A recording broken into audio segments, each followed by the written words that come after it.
kept you waiting, huh? So, I haven't felt very inspired to make one of these in a long time. There's been good movies and bad movies and all sorts of movies, but I just hadn't felt that spark necessarily until I just saw the Fantastic Four. I caught this screening in laser 3D, as they call it now.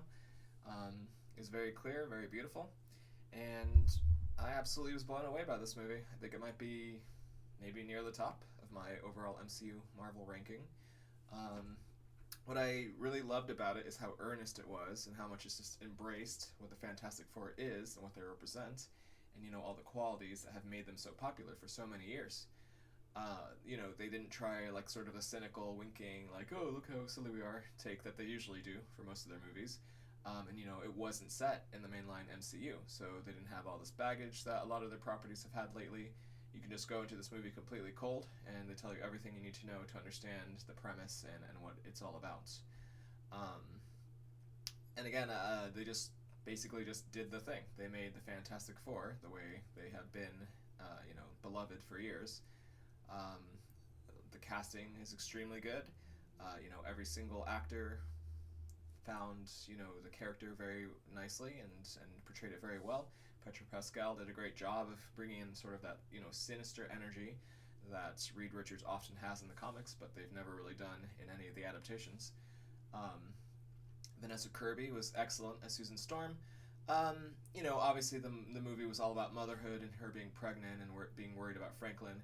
So if I were to ding it, it might be that maybe it's like a little too, focused in on that, and you didn't really get much of a sense of Sue outside of that, other than obviously she's very passionate and fierce and powerful, and has this whole thing with the Future Foundation, which I was really happy to see they included in this movie.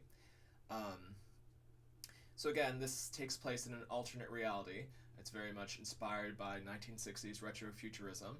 And one thing about this movie is maybe they made it like too good in a sense, because when you see how well the CGI is incorporated with green screen sets and however they did it, it's like flawless. You don't see the seams the way you do in so many of their other recent movies. It's just a beautiful movie to look at with great artistic direction and visual design, and all the fake like ads and posters and stuff about the Fantastic Four were all really nicely done. One thing that I think people should know before they see this movie, it doesn't exactly feel like a movie. To me, it felt more like, almost like you're getting a window and you're saying, like, look at this world, that sort of thing. So I think this movie is really invested in kind of pushing the MCU in a different direction, whereas instead of being like, this is a movie, it's a movie, it has the qualities of a movie, all that, it's really more about like you're just living in the world, almost reminiscent of like the Hobbit movies or the Lord of the Ring movies, where you're just like in the world. So, I've seen a lot of people kind of complaining about the pacing and all that. Obviously, they cut out some chunk at the beginning. It's supposed to have John Malkovich, as some character I've never even heard of, but he's supposed to be the one controlling all the apes that you see briefly in the montage. So one thing you might say is the pacing is a little odd at the beginning because they, just thrust you in. I also loved how they did the kind of origin story. They didn't even show you anything necessarily, but you got all just like the audio. And if you go back to the original, like Fantastic Four #1, the origin story, you see that a lot of what Reed Richards is saying and the rest of them are saying is ripped straight from the comic. It's just like the comic dialogue in the movie. So I love that we didn't like spend a lot of time kind of belaboring, how they came to be and all that stuff. Doctor Doom was kind of like winked at. Most prominently, you see the Latveria insignia, and then you also obviously get a little tease at the very end. But aside from that, you didn't really see much of his influence, which is great since Doctor Doom tends to subsume and if they do the Doctor Doom good, then the movie's good. If they do him badly, then the movie's terrible, as we've seen in the other adaptations. After this movie has come out, I really do think Tim Story should issue an apology for, what he did to the public perception of these characters. You can just see, like, back in that 2005 when those movies came out initially, that maybe you could say, like, he was doing the best he can. He was trying to match the tone of, Spider-Man or Daredevil or any of these movies. But you can really see how much of a disservice he just did to all the characters, he completely ruined the Galactus plotline, The Silver Surfer was okay, but aside from that, those movies were pretty bad and pretty disrespectful to Sue Storm. They whitewashed her a lot, even though she's Latina. Um, all the other characters weren't very good, weren't very well portrayed. Um, so in this movie, you get very comic accurate portrayals. Like you see the Thing, he looks exactly like if you took a Jack Kirby piece of art and just like made it real. That's what the Thing looks like. His behavior is exactly out of the comics. He's very lovable, very gruff. It's very cute that they make him so into cooking. I don't actually know if that's from the comics or not, but obviously that actor is from The Bear, most prominently these days. So it's just great that they could incorporate that aspect into his character. They did Herbie the robot really well. And actually, something I thought that was kind of funny is if you look back at the last time they attempted this, Fan Forstick, Josh Trank was seemingly really invested in trying to bring all those fantastical elements into the movie, but then Fox decided to be super cheap, and then they scrapped all his plans and then completely changed that. But it's just funny to then see all those elements like incorporated like really well into this movie, and obviously it probably was a really expensive movie to make. We get the Fantastic Car, which is really cool looking. We get Herbie, who's like really lovable and cute and funny and everything you want him to be. And I'm glad they didn't have him like destroyed or I don't know, crushed by Galactus at the end. And I should say spoilers throughout this review. But yeah, just the fact that they like brought you into the universe and they show you little snippets of their exploits so far. Saving people. Everything with the Mole Man was very funny. They referenced the original first cover of like all the characters fighting this giant monster coming out of the earth. I did also love the portrayal of the Mole Man and how he's like featured pretty prominently throughout the movie, played by a great actor who was very funny throughout and very appropriate for the character. If you go back to his original, characterization, so that was all really great to see. The music was amazing by Michael Giacchino. Very iconic, very original sounding. The way they incorporate Fantastic Four throughout the soundtrack is awesome. It's just the whole movie is just very hopeful and uplifting, and they're gonna fight for each other and try to save each other and hold each other up, and their powers really when they're united, not when they're like apart. So they incorporate that all really well. And again, if you go back to the comics, you see they have a lot of like the different dynamics, like how the Thing and the Human Torch are constantly fighting with each other. They did the Human Torch really well. Like they got all his like bravado and like how he's super flirtatious and all that. But they also got that he like pulls out these amazing saves sometimes, like when they're initially trying to get away from Galactus, he just like without hesitation just flames on and is trying to destroy as much as he can of Galactus's like tubes or whatever they are, piping, all that stuff.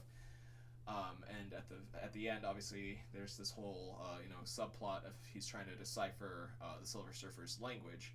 So you see, he actually has like a brain as well. Like he can come out with these pretty epic saves, kind of out of nowhere. He's really the reason that they don't all fail at the end.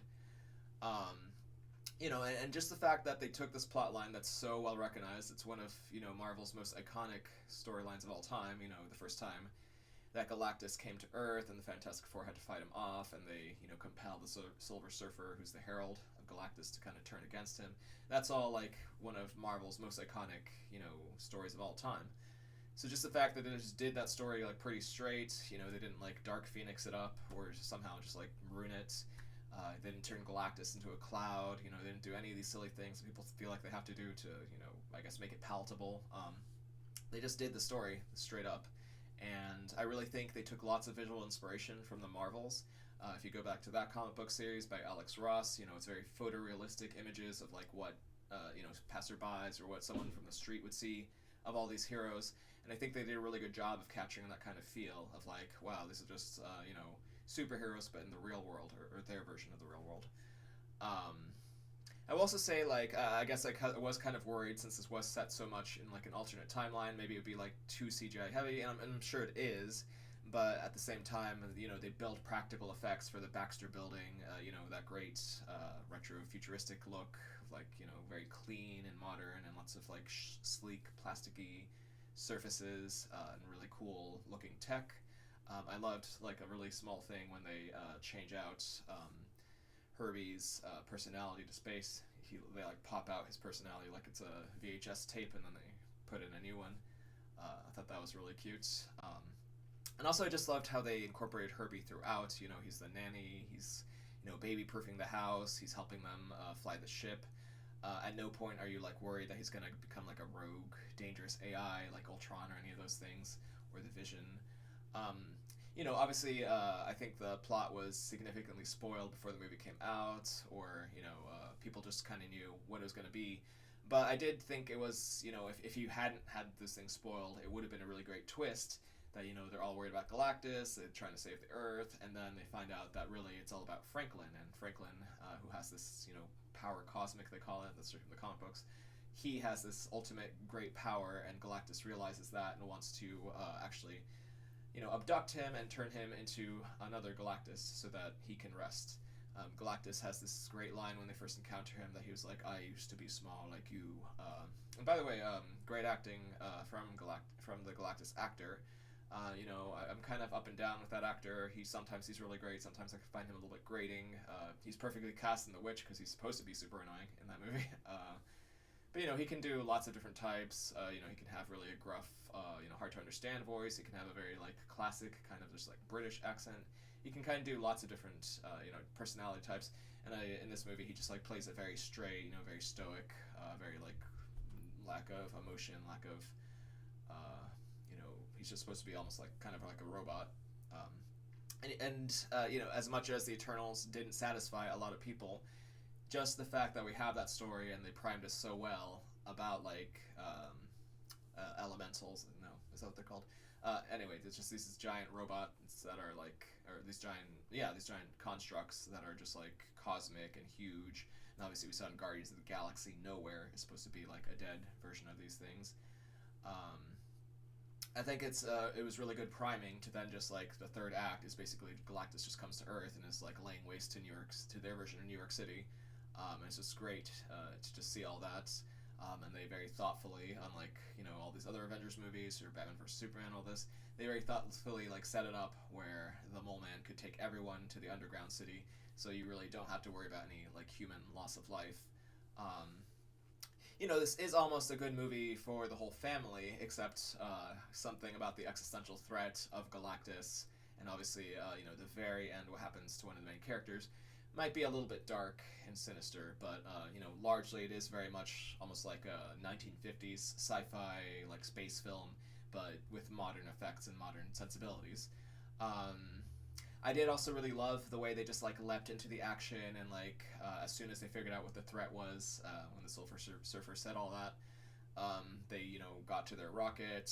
They had Reed do all this great work of tracking the Silver Surfer's energy signal and tracking it back to these different planets and eventually finding where Galactus is going to be next. So they travel to that planet just in time to see a planet being devoured, so we know the stakes. And then they actually venture into Galactus's ship, which is very creepily designed. I think you can look back to H.R. Geiger, all those alien designs, Independence Day, all those designs. It's meant to look also kind of reminiscent of Infinity War, Endgame. Whenever you see like those other giant constructs like the Solar Forge, it's supposed to be, I think, very reminiscent of that style. Lots of like giant chains, lots of like dark, dingy, wet, just like sinister, and you're not supposed to really understand it. And again, so they confront Galactus, and he does his little scan, and he realizes about the baby. And it's really well set up before, because all throughout, and no other movie has tackled the idea of Reed and Sue having a kid, even though it's a big story in the comics. So that's also refreshing. But just the idea that Reed is super like worried because he knows who he is and he doesn't really want his kid to be like him. You see it throughout the movie, various points where Sue's just like kind of chastising him, kind of bit like maybe embarrassed or ashamed, just like, I know who you are, Reed. I know you thought of all the probabilities. I know you thought like, what if we do give the baby to Galactus? Maybe that is the best way to save Earth.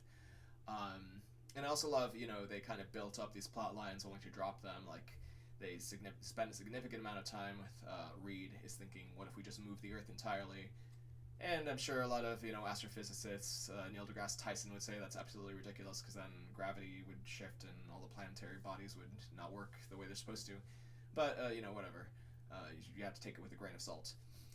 In any case, the plan completely fails, and they did set it up throughout again because they show at the very beginning that Reed manages to transport an egg, from one location to another. So they're clearly setting it up. It's not as belabored as like in Fan Four Stick, where first he has to win a science fair with teleportation, and then they go to Negative Zone and all that crap.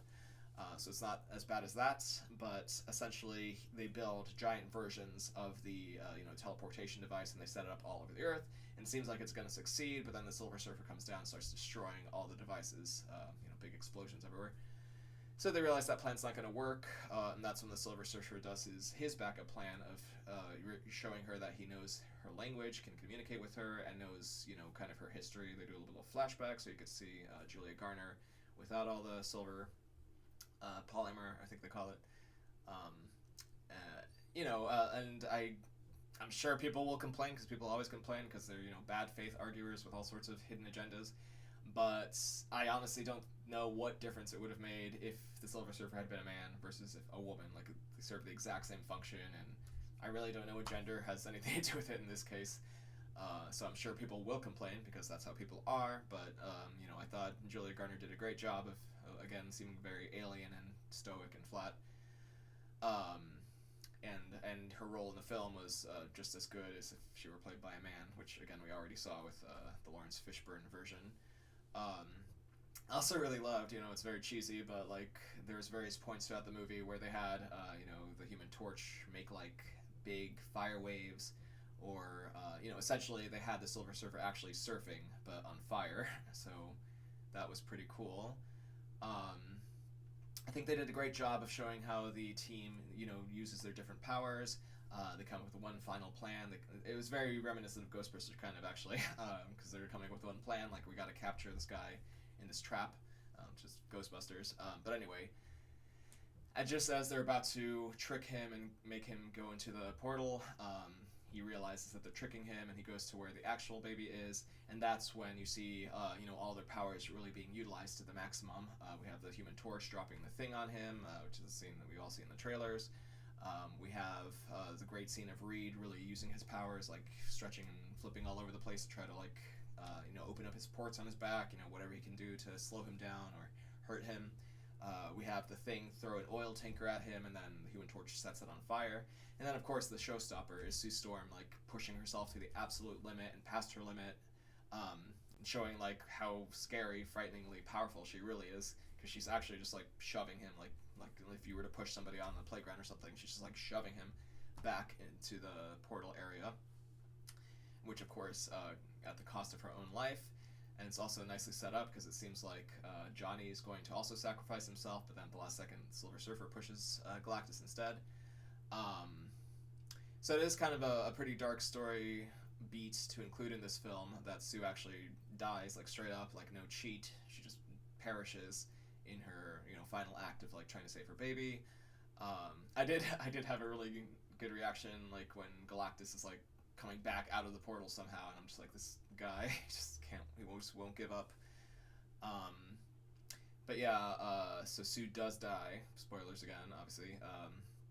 And we see that Franklin is scary powerful, like a mutant, because he essentially brings her back from the dead, and I assume this power will keep her alive for however long the characters are viable. But just the idea that that some being could bring another human that definitely died back to life is pretty powerful and pretty, like, it reminds me of in Age of Ultron when they had the Vision pick up Thor's hammer, and you're just like, okay, got it, I understand who this character is and how powerful he is and how noble he is. So kind of the same thing, like, just by bringing her back to life, you see, oh, this baby is scary powerful. Some other standout performances. It's the guy who plays Sherlock Holmes' brother, plays like the talk show host who's constantly trying to introduce them, and they're constantly being pulled away from some emergency or another. I'd have to look up the actor's name, but there was also Sue Storm has an assistant who I think is named Lynn, who's featured pretty prominently, and she has a few funny moments. I actually kind of feel like maybe that character was cut out of some scenes or something, because she seemed like really important, but then she didn't really do that much. I don't know, it was kind of weird. And again, like, I love the Mole Man and all his reactions and counters with the other members of the Fantastic Four. He's like very, like, passive aggressively insulting and just, like, funny. Um, so yeah, again, this is a very simple, sort of straightforward movie, but it sets up a lot of really tantalizing things. You can easily see how Reed and how the other characters are going to, eventually work very well inside the MCU itself.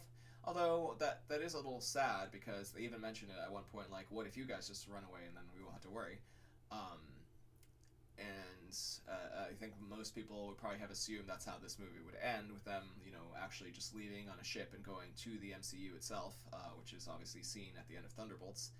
Um, but when that does eventually happen, it will be sad because you can see how dependent their universe really is on them. I loved, like, in most other movies like this, like a Zack Snyder movie, they would have had, like, the army has to try to shoot Galactus, or like a bunch of tanks, or a bunch of missiles, that crap. Like, think Godzilla 1999. But in this one, they didn't even bother with that because they know that they're the Fantastic Four, and they know that they're super powerful, and they know that they can't really fight these threats, so they just leave it entirely in their hands.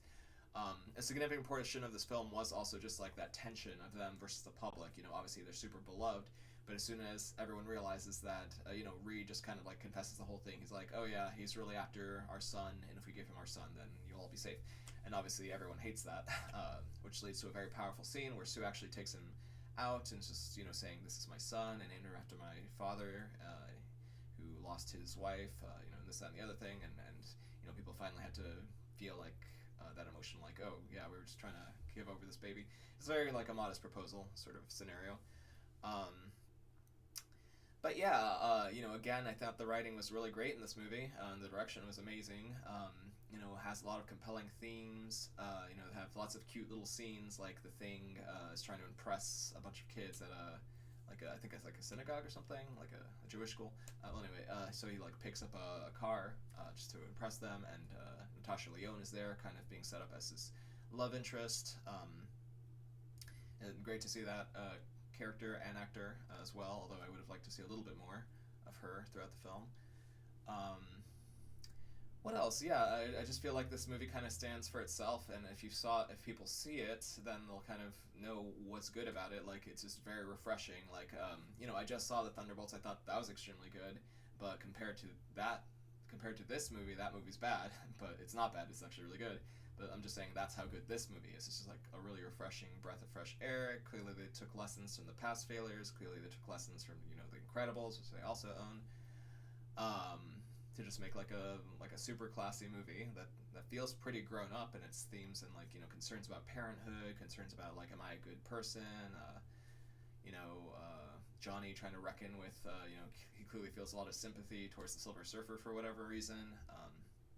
Sue Storm is trying to use their place in the world to do good things with her Future Foundation. She apparently brokers peace with the Mole Man, which I think is also from the comics.